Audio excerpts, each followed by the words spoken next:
Jeste? Ajde da vidimo kako radi ovaj novi rigač, ovo čudo. Sad malo. Znači, samo da pomeramo po makicu i šap. Gotovo. Odmah ga sitni, odmah ga drobi. A kad se radi bukvalno ovako, sa dva, ovako. Samo lagano. Cap, gotovo. Evo. Nikakva mudrost. Ide strašno lako. I strašno lako i strašno brzo. Tap. Kakav lašav, kakvi bakrač. Odmah fino izlomi zemlju. Sad ovo je, pošto sad hoću da sadim, pa sam stavio ove šivci. Inače, ovi šivci se skinu. Ima ta 3 šafa, to se lepo skine i onda se dobije ono za zimsko riljenje. Zemlja treba da bude što krupnija da bi bolje promrzla. O tome se radi. Znači samo, ako hoćete za zimsko, znači sad nećemo da sadimo ništa, skinemo šipke, samo preletimo i to bi ostali krupni komadi.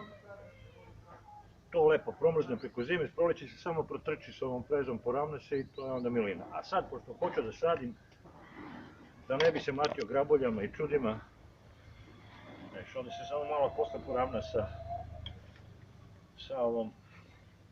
nekom od ovih mojih alata ili već može graboljama, nije bitno.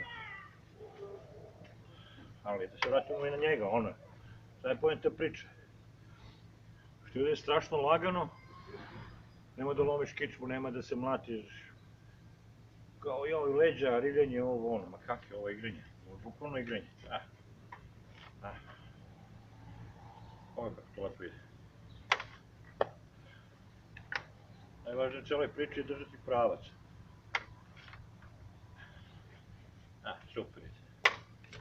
Čak i kad se malo više uhvati, to lepo ide.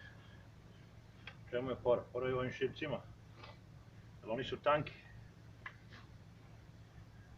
Šipci su pio sam, ali to je čelik za poboljšanje, jako kvalitetno termički obrađen, znači nema da se krivi, jako kvalitetno.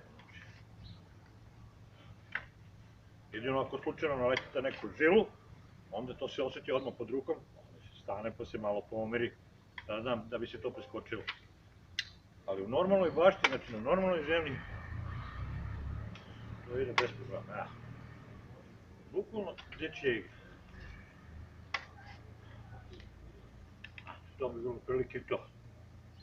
Nek ide.